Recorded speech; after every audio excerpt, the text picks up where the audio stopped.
Hey guys, welcome back to FPL Fran. Today's video is going to be the Game Week 36 cheat sheet. As you guys know, this is going to be a double game week with Newcastle and Brighton being that sole fixture that creates the double. And a lot of us already have Newcastle players and Brighton players. The one thing, of course, is that 60% of managers have March in their team. So some of the transfers will have to be focused around that. A lot of people rolled last week too, so that means you could potentially even switch up the position of your Brighton player, or you can just simply use your one free transfer to replace March. And that's where we will start with the midfielders this week. As far as the 4.9 to 5.9 options, you have the opportunity here to simply go to a Matoma McAllister. And if you have a triple Brighton mid setup, this is where you have some options. I feel like one of the best options is simply just to go to Gross, who is someone that I would say is a second tier option when it comes to the tiers of Brighton midfielders, but is probably still a first tier option when it comes to FPL and the landscape, considering that March is injured. And this is, of course, if March is injured. We don't really have a conclusive update from De Zerbi, but the news wasn't promising based on the last press conference. Willock, of course, is another differential option that you can go for. And Willock is interesting in that if you don't really want to keep, let's say, a triple Brighton mid setup and you don't have the option to go to Mitoma McAllister because you already have them in your team, then Willock could be an interesting option to go to side grade it into this Newcastle team. Potentially also if you don't, for whatever reason, want to go for Isak or Wilson, or if you actually want to double up on Newcastle defense and you only have one defender at present. So that could be a great option. Eze and Zaha, as you know, that these are two options where, from this Crystal Palace fixture perspective, they're fantastic, but they're still single game weeking players, and so I don't really see them as priorities for this week. If anything, you could actually go for an Arsenal asset this week as one of your 2 free transfers if you already have the full 6 between 3 Brighton and 3 Newcastle in your teams. Martinelli and Odegaard, for that reason, do rise, and I feel like I just prioritize this Arsenal team because the attacking ceiling is still higher than Crystal Palace, even though Crystal Palace have lovely fixtures. Ultimately, Arsenal have, I would say, 2 out of 3 great fixtures, but because their attacking team and their attacking ceiling is so high, these options once again become supreme. Odegaard is still the option that I would prefer over Martinelli, and that's simply due to minutes because we've seen Trossard come into the team, take some minutes away from Martinelli, even had him benched for one game, so that is one concern. If you go to Martinelli this week, I'd rather you go for Odegaard at this point in time. Joe Linton remains as a second tier option, and that's because the rise of Willock and the introduction of him back into the team suggests that he will probably be the less interesting attacking asset, with Longstaff also being out, which means that he'll stay in the midfield. At this point in time, I think Willock becomes that option to go for as a punt this week if you really want to go there. As far as the 7 to 7.9 players, I have Grealish and Mahrez still there. Rashford, of course.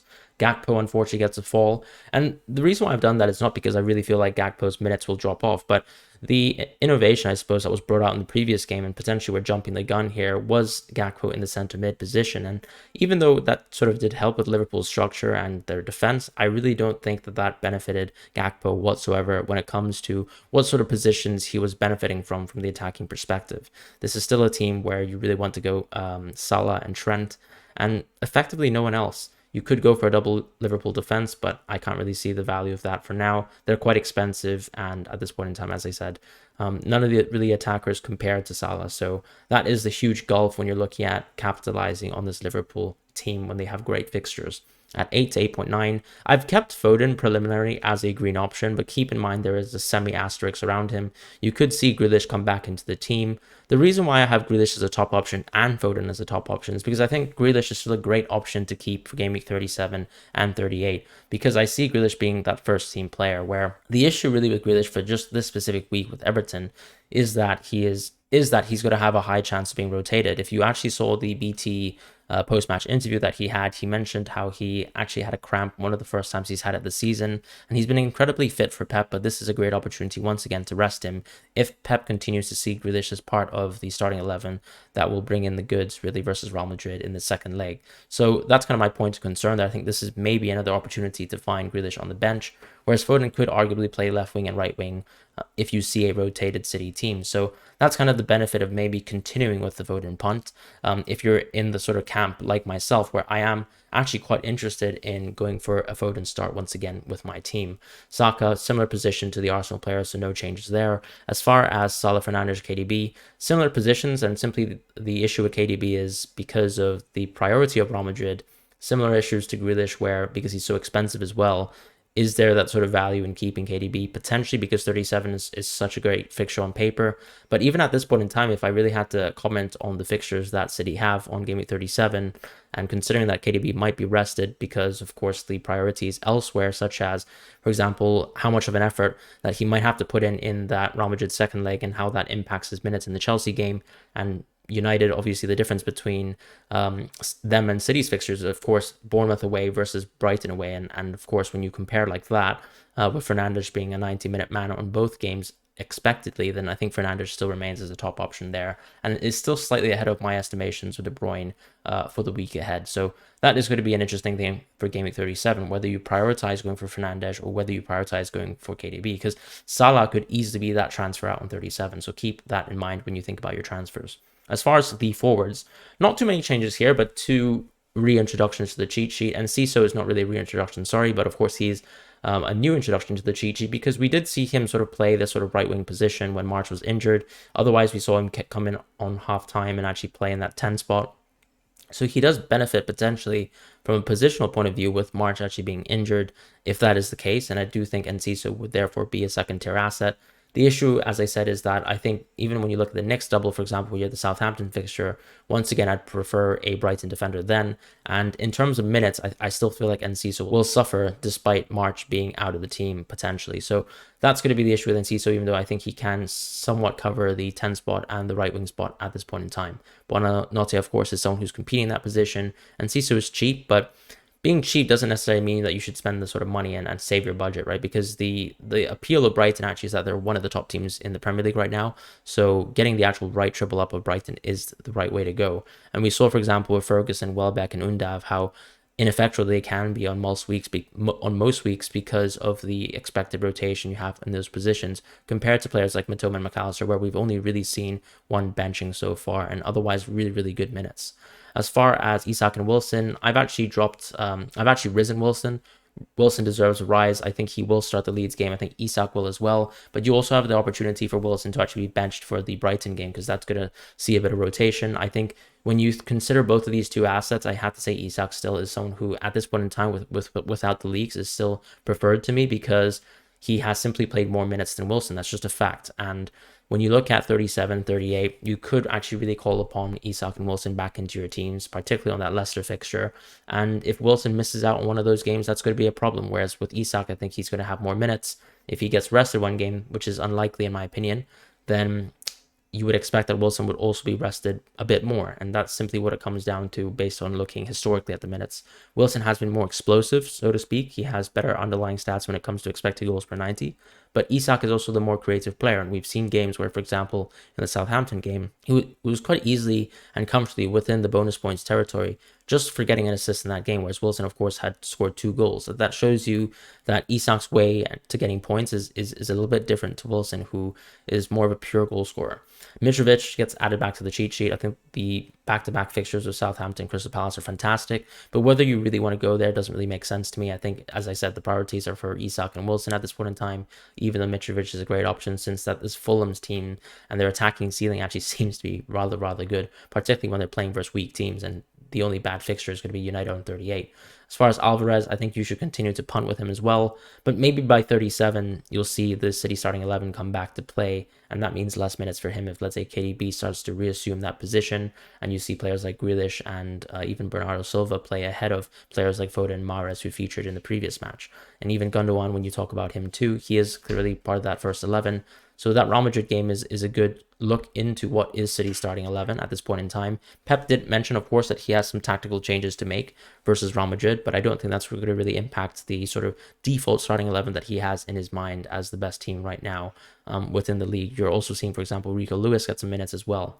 As far as Jesus, he actually rises this week, and I think that's simply because we are now going to head into a territory where we're going to start punting on players. And with the forwards being a little bit boring outside of Isak and Wilson, and a lot of us not owning Kane, this allows you to actually go for Jesus, potentially play a 3-4-3 when it comes to even game weeks 37 and 38. Even when you look at this week, of course, in the short term, the Brighton fixture at home is quite appealing because this is still an Arsenal team that have been really strong when it comes to the attack at home, and less so actually with the defense, ironically, but that's the sort of situation here. Watkins remains as a secondary asset. I think the great game is, of course, this Tottenham one, but after that, he's probably going to be a sell. But whether you actually have the opportunity to sell Watkins is another question, because a lot of us will be just rejiggling our midfielders, going for City punts, maybe going for Fernandes as well. And I don't really see us spending that much time within the forwards. Potentially, as I said, you can go for someone like Watkins to Jesus, and that could be interesting if you save money in the bank for that. But besides that, no real interest with Watkins, and I think he will fall soon. As far as Jota and Darwin, still orange options, and I don't really think worth talking about because nothing has really changed from the previous week. We did see a structure, of course, where Gakpo, as I said, was playing in the centre mid position. So this could mean more minutes for Jota and Darwin, but at their price, considering they don't have doubles, they're not really worth discussion. And as I said, with Salah, he's on penalties, so it's a complete different picture there. As far as Kane and Haaland, still top tier options, as it has been for the whole season really so far. As far as the defenders, this is where we have some changes. And for me, Dunk and Estupiñán remain as top options. Of course, Estupiñán is someone that I think reigns supreme over Dunk, but there's no reason to not get Dunk in your team if you can, I suppose. Botman for the same reason that Schär becomes appealing as an option, simply because Newcastle have that double. Dalot and Lindelof, we actually saw Dalot get subbed off, so that actually seems quite appealing for him to actually get a start versus Wolves. So I would still consider him as a secondary option as opposed to dropping him because he got benched. Lindelof, similar situation where I think maybe he's actually prone to a fall as opposed to Dalot because Varane might find his way back towards coming fit for the game. And of course, United actually do have to fight continuously for keeping this league position within the top four because they need to fight for this European spot, particularly in the Champions League. As far as Pedro Porro, he had a great game last time out, but with Tottenham and their fixtures ahead, I think one of the issues is that their defense has still seemingly been very frail. Crystal Palace are a team that we've seen, of course, have been able to explode versus West Ham, score 4 goals there. But at the same time, we've seen some games where they've blanked quite easily, and that's kind of the concern here. Is this Tottenham sort of formation change actually something that we can count upon? I wouldn't say so. I'd probably actually move Pedro Porro towards a second tier option next week, but considering they're actually playing away from home versus Aston Villa, I don't see the reason to really change him for now and rise him. Ben White and Kiwior become options. Kiwior is a new option, of course, with the cheat sheet, but Ben White has existed for a while now. I wouldn't really consider an Arsenal player to be an interesting transfer at this point in time, particularly with Brighton coming. But after the Brighton fixture, Nottingham Forest and Wolves, 2 single game weeks in a row for Arsenal that are fantastic. And this is a great opportunity to move into those assets on 37, as I said. If you need, let's say, a make weight, for example, if you want to go out as Zinchenko and move to Kiwior, this is the time to do it, either this week or on the next week, depending on how your budget allows for it. Ben White, of course, is a little bit more expensive, so I wouldn't necessarily consider him to be that sort of make weight option. But if you have some money to save and you're looking for an Arsenal player to play to fill in a gap on 37 or 38, then Kiwior could be that sort of person.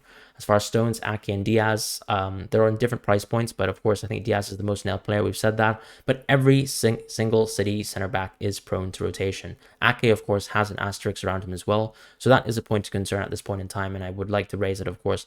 If you have the opportunity to go Akanji, that could be interesting, but we also saw, for example, that he's not necessarily part of the first team, but that actually maybe gives him, as I said, a good opportunity to play versus Everton, when maybe someone like Stones could actually miss out versus Everton as well. So keep that in mind when you think about your transfers this week when it comes to these City defenders. As far as Shaw, he remains as a top option, and that's because he's nailed, right? We talked about how with Dalot you have this inevitability of maybe someone like Malacia playing left back and then Wan-Bissaka playing right back in some games, and there's nothing to say that Dalot is absolutely nailed in this team. We saw that last week, and so that's why I think it was justified to say that Shaw was clearly a best option and Dalot was a bit of a chasing punt. And things have sort of remained the same for me, despite, of course, Dalot getting that benching, which probably suggests that he will be a good pick for this Wolves game and beyond. But as I said, with Shaw also being on set pieces, that's quite a big positive for a left center back too. So no necessarily need to move away from Shaw unless you need to save money. As far as the other options, we've had the landscape for the defenders be relatively stale as of late, and so you can see no changes here. Only Kiwior has been added to the cheat sheet, and with City, you just have to have a clever sort of think about whether your defender will play. And I think, of course, referring to someone like Luke from Fantasy Football Scout to see what he projects the City lineup to be is a good way to actually have a check on that and have a think, because we won't have any pre-deadline news for City. As far as as the goalkeepers, no changes there as well. I don't really think it's actually worth talking about them too much because I expressed my thoughts on them quite clearly in the previous week. You probably also won't be moving to goalkeepers this week unless it's to Pope for whatever reason. But Pope, of course, costs quite a bit of money, so that's going to be quite an impingement on your budget when you need to actually definitely plan for 37, 38. And that's going to be the landscape for Game Week 36. As I said, Game Week 37 is one of those pressing weeks where you need to think about who your midfield is, whether you go for KDB, whether you go for Fernandes, whether you even go back down and maybe downgrade into Grealish, or just keep Grealish in your team, punt on another player like Mahrez, depending on how you see the City minutes transpiring. So that's going to be how the cheat sheet is wrapped up. I hope you guys have a wonderful week ahead, and I'll see you guys on the deadline stream.